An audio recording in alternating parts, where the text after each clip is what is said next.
Hello, all my friends out in TV land. This is Senior Issues, etc. I'm your host, Peter Verdon. Quickly, get your drink. I have a good show for you tonight, and we're loaded with information, so we don't want to waste any time. Have a seat, have a paper and pencil, and sit back and relax. It's our honor to have with us tonight the mayor of Libertyville, Illinois. He hasn't been on for a long time, but this is a return for him, Mayor Terry Weppler. Thank you for so having good me to back. have you back. Well, I appreciate it. Thank you very Okay, much. so now what we're going to go into is a little bit about, now you've been mayor for a long time, right?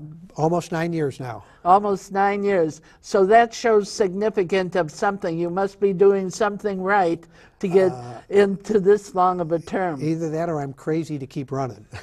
Well, I know that you're a good communicator. Well, thank you. Thank you. We try. You know, it's not just me, it's the whole village. You know, we've got a great team there, you know, from all of the trustees and our staff and then all the volunteers in town. And you live in Libertyville yourself? I grew up in Libertyville. I've lived there since I was 3 years old.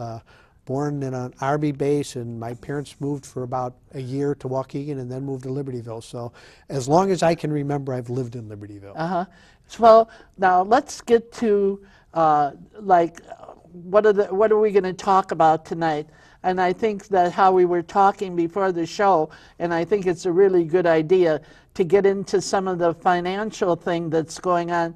You know, like a lot of things you told me, I really, you know, I wasn't aware of it.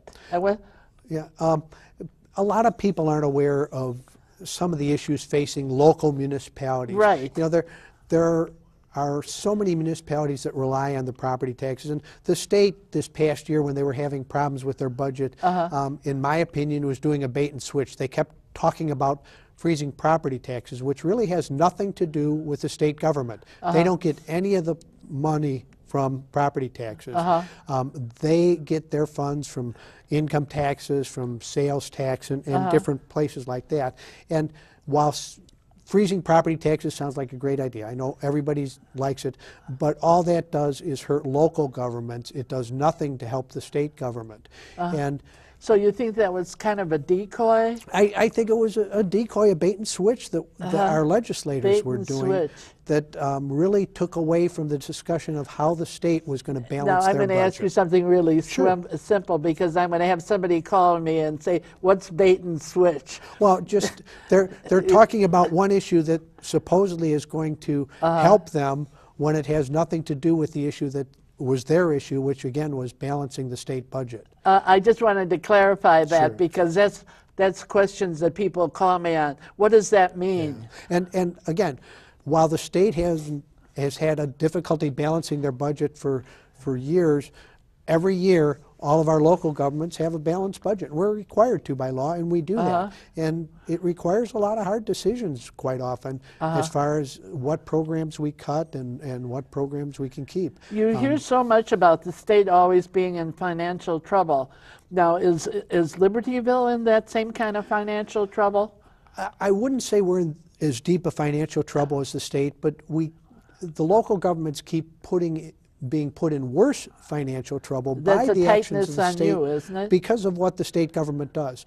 I was a village trustee back in 1981, and at that point in time, the state had a law that they couldn't pass a law that imposed a cost on local government unless they provided a funding source, a way for that local government to pay for it.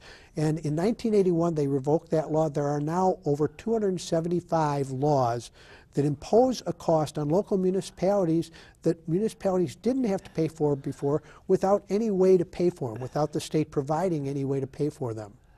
So then here we are, you're like the dumpster at the bottom that has to pay the price. Yeah. You know, our infrastructure, and every town is going through this right now, our infrastructure needs rebuilding. Our town is fairly old. You know, our residents were great enough 6 years ago to pass the road referendum, and we've been able to redo 35% of our roads from the road referendum, and it's really helped the village. But we need to keep that up, and there are so many things that we need to do from an infrastructure standpoint. Right now, we're in the process of doing a study on our storm sewers. You know, and some people will say there's not climate change. I disagree. I think there's climate change, whether it's man-made or natural, you can disagree with, but we've had more storms lately, so our storm sewers are we can't keep up. And so we're going through right now a study on what we need to do with our storm sewers, and it greatly impacts our municipality. Mundelein had the same problem. I'm sure your listeners in all 100 plus of your communities have had problems with flooding, and it means increasing your storm sewers. And there's just not that money to pay for those, so we've got to come up with ways to pay for those things. Well, I know that as being a concerned citizen, that what we have to be, I have the vision and I'm concerned that I spend my money in Libertyville because I want to be supportive of my community. My community is protecting me, and I want to do something to protect my community. And every mayor I know pushes, we push Shop Libertyville. Steve Lentz, the mayor of Mundelein, pushes Shop Mundelein. And people don't realize what that means and what effect that has on their community. People nowadays go online and order everything from Amazon. Well, we had a business in downtown Libertyville called Soccer Plus. Soccer Plus went out of business. And the reason it went out of business was people would come in, they'd find the right size they wanted of shoes or the right thing they wanted, they'd take a picture of it, and they'd go home and order it online. And you're losing local businesses. And you're losing it to Amazon. Now, Amazon isn't supporting. Yeah, Amazon may save you a couple bucks, but it's hurting your community because Amazon hasn't sponsored one Little League team in Libertyville. They don't do anything to help our senior center. They don't do anything to help any of the organizations in town. It's your Soccer Plus, it's your local restaurants, it's your local businesses that pay for things in your community that otherwise programs that otherwise couldn't be provided. And people aren't understanding this. And the other thing is, the municipalities get 1% of the sales tax. So when you shop in your community, that money's going back into your community to help keep your taxes lower. 84 cents of every dollar that you spend in the community stays in the community. Where when it goes to Amazon, it's gone. But getting at the state level, if the state level keeps imposing on you and closing down on what your intake, what support you're getting from the state, that keeps tightening it up for you, right? It takes away one less source of revenue that we have to help pay for the services that we're providing our residents. Well, now, as a voter and as a resident, what can we do to help? Because this is a huge problem, and the problem just doesn't lie with you and your staff. We're the people. Sure, and again, number one, stay in town, shop in your community, but get involved too. People don't come necessarily to our meetings that often, and when they do, they're not there necessarily for input. It's because of an issue they don't like or something of that nature. The biggest issue we had in front of the village where people came and filled up our boardroom besides the development was, should we allow chickens in town?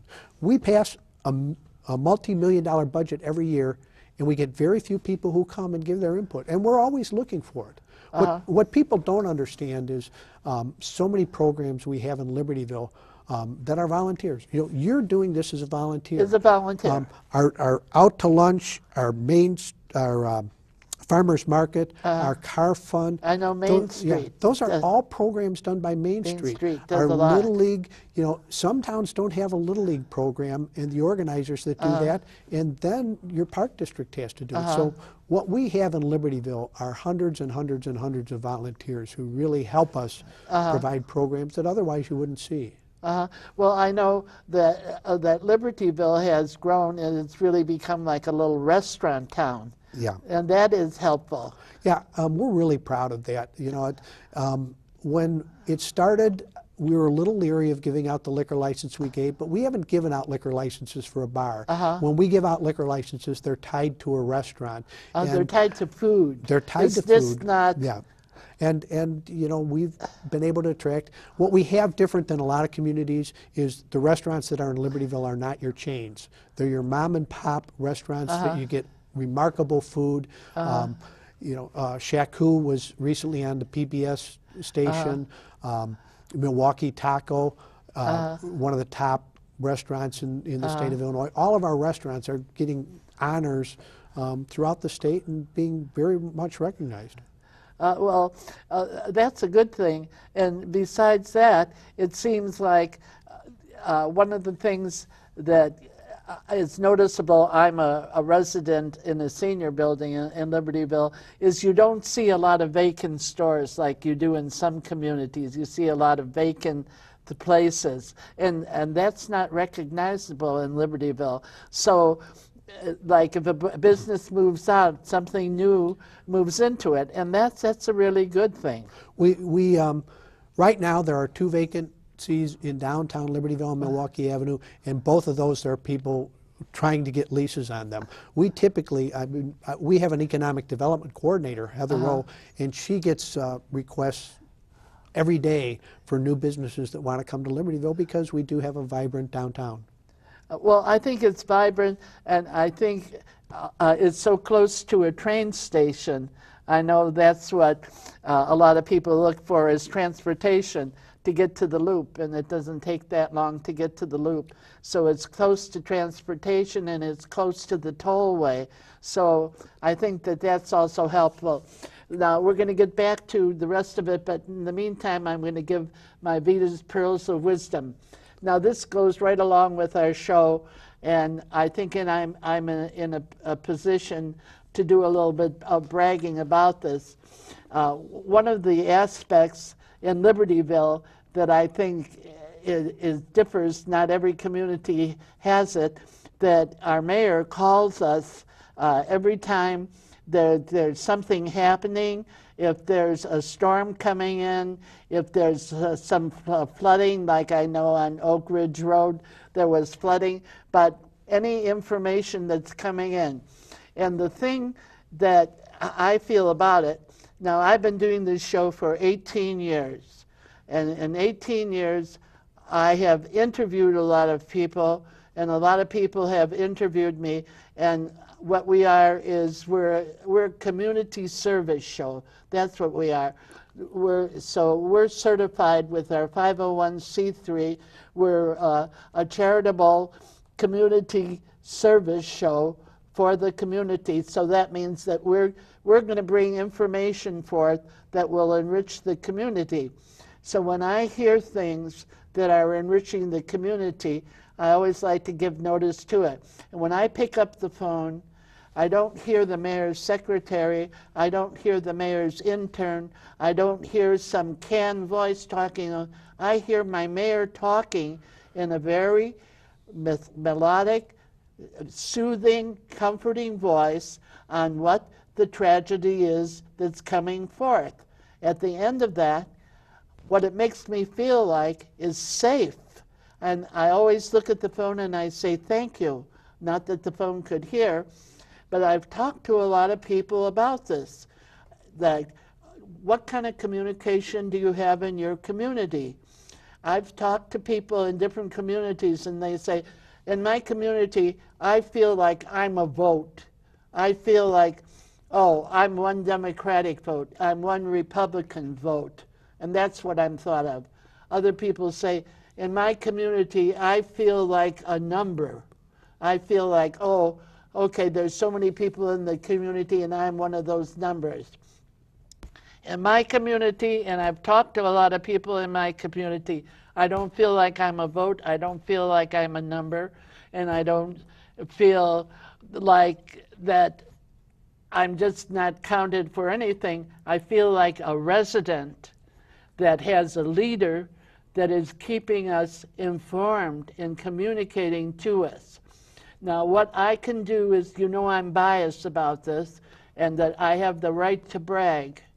But what I'm telling you is something that is true and that other communities should follow suit.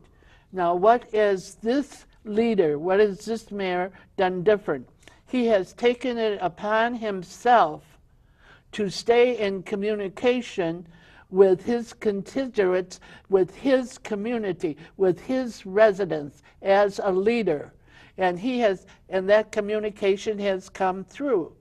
I live in a senior building, and I talk to a lot of people, and I talk to a lot of people who in Libertyville who feel the same way about this. And the reason that I'm bringing it forth is not just on bragging rights, but this is a good thing. We are living in a world that we're bombarded with so much stuff that we have to sift through it. What's good and what is this?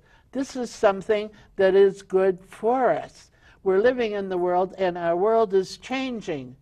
So we have to learn how to change with it. What we have to learn how to do is communicate that what we used to do over the fence, we do it through some technical device now, and we're in the process of doing it. I feel that we have pioneered this as far as bringing news to you in the community, and I do get response. I don't know how much response the mayor gets, but I know every time I get that I have a comforting, actually comforting feel over me. Oh, thank God I have this mayor. He's keeping us safe and he's keeping us informed. And what I am saying this to all the communities out there that I've talked to that don't have it, okay, you should demand this from your leaders. Look, did you hear what she was talking about? She's talking about she's got this kind of leader. They should take heed that and plug into this kind of communication, and that's going to help us all be the community. And you know what?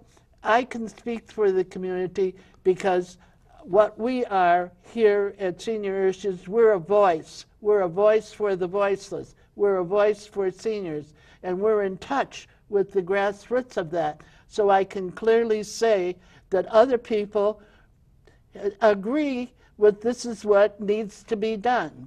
So we're all in this together, and I think if we go to the very bottom line of it, this is not the time in history for us to draw back, but this is the time in history that we all need to come forward, and we all need to get in touch with our community. We need to be educated on what's happening politically in our community, and where the financial, that is the big thing. I know it sounds overwhelming, but we can learn about these things and how we can become involved. Because as each one of us become involved, we have a full community and we have a workable community. So I'm going to get off the soapbox now and get back to the mayor. Well, and I would like to make one comment about what you just said. For getting these notices on your phone, people don't realize, people say, well, how come I never got it? If you have a landline and you live in Libertyville, it automatically goes to your home. Right. But if you have a cell phone, you have to register that cell phone with us, because we only have the ability to do that to people who live in Libertyville or who are registered with us. And so cell phones, because if you get a cell phone, it's not necessarily registered to a Libertyville address, so we don't know. So they'd have to contact the village to register their cell phone with us to get those notifications. Okay, well, that's a good thing for Libertyville to hear. But I'm also talking to the other communities that don't have any of this. Because I've talked to a lot of people, and they say they just feel like they're a vote or a number. They don't feel like, and I don't feel that way. Well, appreciate it. Thank you. And I'm not alone. There's the majority of people feel the same thing. And you say to people, they say, oh, that's a good thing. I'm always really comforted when I get that call. All right, let's get back to now the next thing that we want to talk about. What is the next thing? Well, you tell me. I mean, what's going on in Libertyville? Yeah, or let's go on, because I know that Libertyville and you are very involved in this. It's a very active community, and it has a lot of different programs. Maybe the people like to hear about the different programs. Well, you know, this time of year is when our programs really start kicking off. This month is Fine Arts Month in Libertyville. back a number of years ago, you know, if you ever watched our kids in the high school and that, Yes. downtown they had the pictures of all the kids and all the athletic programs, and we never recognized our kids who were active in the fine arts, in band, in dance, in choir, in all those. So back about 9 years ago, we started Fine Arts Month to recognize those kids. And it's grown, and if you go to any of the businesses downtown right now, you're going to see student artwork in the stores and in the businesses. Right now, they did yarn storming, which is something new from an art standpoint. What is it called? It's called yarn storming. Yarn storming. And we had You mean yarn that... yarn that has been knitted, yarn. and the trees are wrapped in yarn? and in different patterns that people have crocheted or knit. Oh, so they put it up on the trees. And it's all over the trees. It's all over downtown Libertyville. And it's pretty unique and interesting to see the work that so many volunteers did to put together for Fine Arts Month for the Yarn Storm program. So that's this month, Fine Arts Month, and Main Street is kicking off all their programs. First Fridays in downtown Libertyville kicked off last Friday night, and every first Friday of the month, from March through December, the stores stay open late, and a lot of the stores will have specials and have entertainment in them, and the downtown is packed on the first Friday of the month, more so than usual. Now, what is the hardest part of you feel that your job as mayor is? You know, sometimes it's just having to tell people we can't do what they want. You know, there are a lot of people who would like us to do more, and again, with the financial situation, we can't always pave every street that the resident wants paved or do everything they want us to do. We'd love to be able to do more. So the infrastructure is a big is a big deficit that is hard to overcome. And people also, part of the hard part is people don't necessarily understand. You know, we've had some issues lately concerning developers who want to come into town, and in some cases we've said yes, and in some cases we've said no. And to develop what, different projects? Different projects. And you have to really, you probably really have to examine whether this is going to be beneficial for the growth of the town, right? Correct. But we also have to, what people don't understand is we don't have the legal right to say no to every developer that comes into town. If the property is zoned for certain use, we can't say, we're not going to allow that use. We're just going to make you keep it vacant, because someone who owns a parcel of property has certain legal rights, and if we were to turn down the development completely, then we would be sued and we would lose in court, because you can't take away a property owner's rights. Well, could you give us an example so the audience could understand what you mean? You know, there was a development that was on Butterfield Road, and it's property that's owned by the Archdiocese. That development was turned down because we felt that there were safety issues, the density was too high. There were certain things, and they didn't have a legal right to move forward because they're in a different zoning class. They're zoned IB, which is industrial building, so we don't have to give them what isn't proper for the village. On the other hand, we've got one right now that's before us that's behind the Dairy Dream in Libertyville, and the developer basically wants to put up a subdivision, and the property is zoned for that subdivision, and people are saying we should turn them down. Well, what we've done is we looked at what he could do by right, which means he could do it without our approval, and then we looked at what can we get the developer to do that'll make it a better subdivision. And so what we're doing is getting something better out of it, because he legally has a right to develop it, but we want to make sure that it's done best for our residents. So what you're doing is working out the compromise with him to upgrade it to the standard of the level. Is that, am I hearing you correctly? Absolutely. So it doesn't hurt any of our current residents, because you know, some of our current residents have water in their backyards now, and they want to make sure they're not going to get more water. And so it's our job to make sure that the engineering on this subdivision is done to protect them. So you have to keep everything in its balance. Sure, balance, absolutely. that it be for the overall community. Now, what is would you say that the financial aspect, what's happening from the state level, is affected you the greatest in Libertyville, and it's the hardest to reach the people on? Yeah, that's probably the worst issue we have. Again, because every year, people don't understand. You know, like last year, it was about $170-some thousand that the way they changed how they fund one thing was costing us. Well, that was 170-some thousand last year. The year before it was a little over 100,000, and it's cumulative. So every year it's not just the 120 the year before, but it's the 120 plus 170, and then next year it's something more. And so, you know, we're talking. So it keeps growing. It keeps growing. But the town isn't growing in the finances, so that's putting you at a shorter financial. Disadvantage. That's a hard thing to deal with. It What is. do? Juggle it? We do, you know, and if you look at your property tax bill, you know, people who've earned pensions are entitled to them. But the state law doesn't allow the state to change anything related to pensions right now.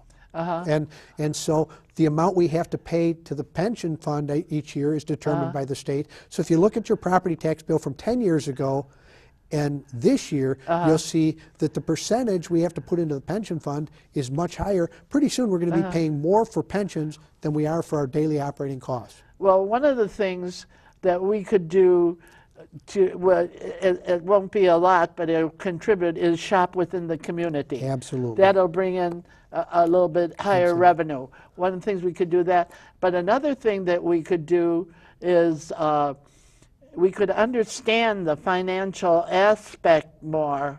And I think in understanding it, that if we get further involved and you have the community open up, different people could open up to different ideas how to raise this. Sure, absolutely. And we're always open to people coming and giving us ideas. You know, we can't always institute them because, again, we're tied legally to what the state allows us to do. We are a non-home rule community, and if people don't understand that, that means we can only do what the state has specifically put in a state law that allows it. Well, Mayor, you know, this is the weakest area, so you just pour your heart right into that camera and tell them about when your meetings are and how it would be a good thing for the community, and you know there's community-minded people that are watching you right now, and that they should come to your meetings and learn about this financial thing because you need their input too. Absolutely. Right into that camera. And I will tell you, again, I'm open to sit down with people. I had a woman come and she said, well, I know I don't live in Libertyville. I live in unincorporated Libertyville. And I'm happy to meet with people that don't necessarily live in the village because we've got a lot of our residents that aren't necessarily in our village limits, but they shop in Libertyville. They consider themselves Libertyville residents, and we do too.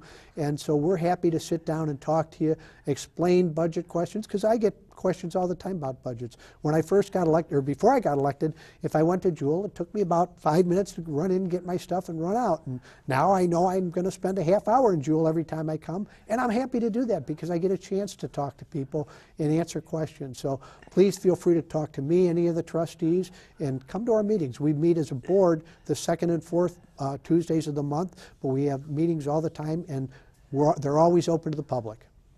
Well, you know what?